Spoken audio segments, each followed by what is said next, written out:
buying a big ticket item like property, do buyers really buy the first property they see? Stay tuned. We've got some awesome stories to share with you. Stay tuned.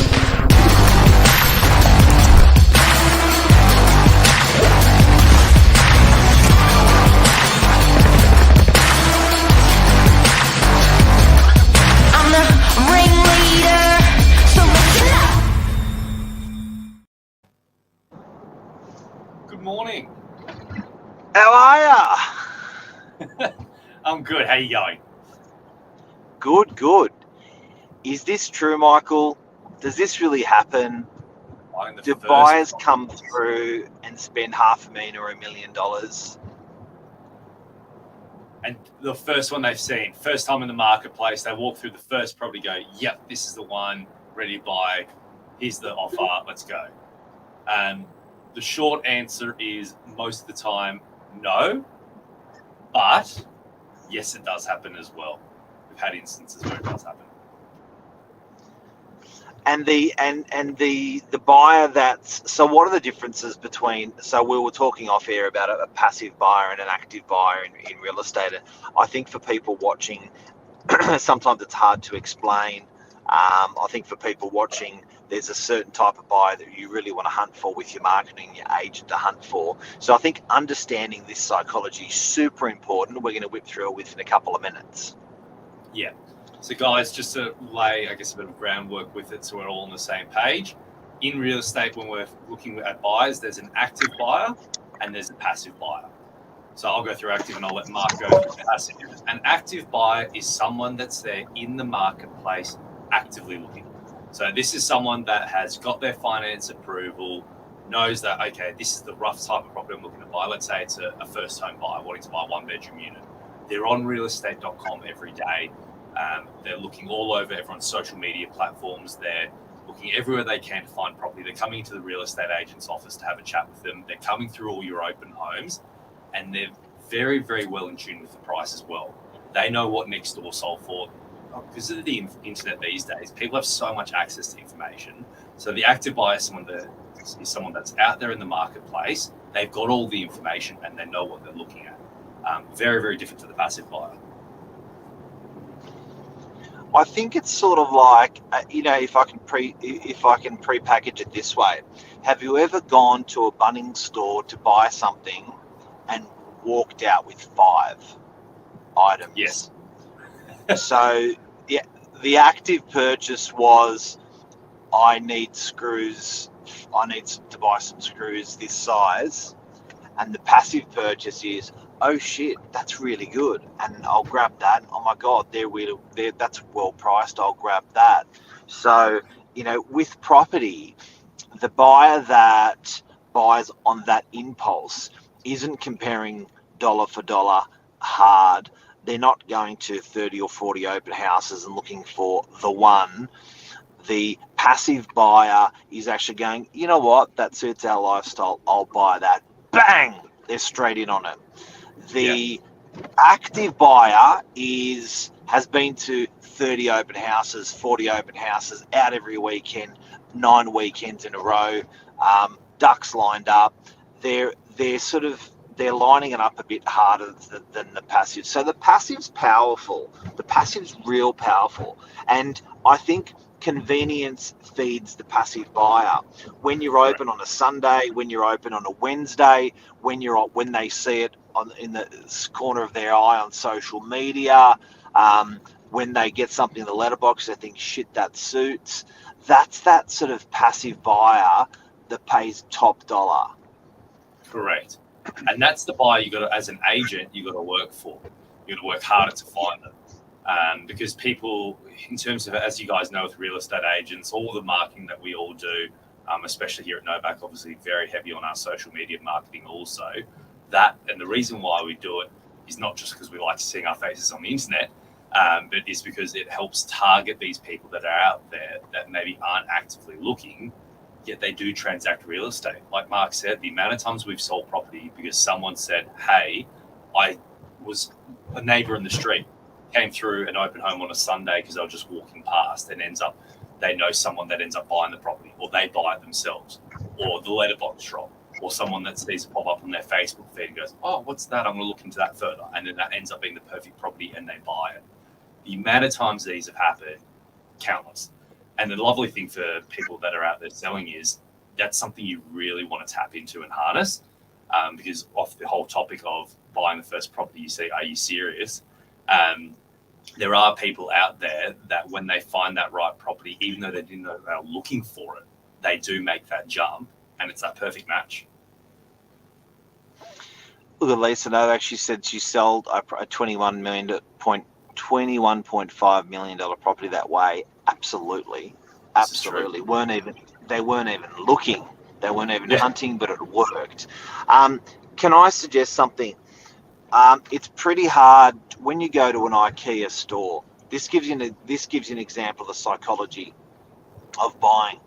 When you go to an IKEA store, they lead you around a garden path like this. So you walk into the store at one point and you walk out of that store at the last point, and at that time they can confidently say you've walked past every one of their products. That is a perfect example of tailoring a store to the passive buyer. So sure, the active buyer is going to be sucked in at the front door. Sure, the active buyer is going to get to where they want to go to, but they can't get there until they've walked past every single item in the store. Now, how many people have gone in for one or two things into an IKEA and walked out with 30? That is the power of understanding the psychology of that buyer. That buyer is as good, if not better, than the active buyer. I think better. Yeah, I agree. And that comes down to also in real estate terms with an agent. And that's to give you an idea when cross-referring properties and selling properties, a good agent will always say, hey, you came through this property of ours. We've also got this one and this one that might suit you. You should come have a look at them as well. Take that buyer through. Because a lot of times, and people know this, and I know when I was a buyer as well, you think you know what you want, you don't really know what you want until you walk through it and go, ooh, I didn't think I'd like this, but I really, really do. And that's the whole. I didn't think it existed. Sometimes you didn't even think that thing existed. It's like, what the hell? I didn't even know this was on the market or this was possible. Correct. Or I didn't know this style of property would suit what I was looking for, or just a whole array of things. So that's why you got to keep an open mind with it. And also, good agents should be taking through its properties as well. But it's the psychology behind it, and that's the thing. Also, with people buying the first property they see. We see sometimes people walk in, go, we're ready to go. They see a property, they like it. It's literally their first weekend looking, and they buy. And then we've seen other buyers, and Mark can attest this as well, that we've seen literally for years and years and years coming through open homes with us that have not bought one single property, yet they're still looking. So, Michael, in summary, if you've just tuned in, we're talking about the active buyer and property, and we're talking about the passive buyer and property. If I was selling my place, how do I ensure I'm getting both of those? What advertising do I use? Which agent do I choose? Yeah, so you want to choose an agent that covers all forms of marketing, not just realestate.com, not just domain, not just paper advertising, not just social media. You want someone that does a bit of everything. You want, and that's like Lisa said, their companies pay big money to market strategically. You want to hit all different avenues. You want to be on social media. You want to have the paper advertising in terms of letterbox drop. They do still work, by the way, guys. You do want to have realestate.com. You do want to have domain. You want to have all these different portals to ensure that you're not only hitting the active buyer, but like Mark said, the passive buyer as well, because that's where the real gold is.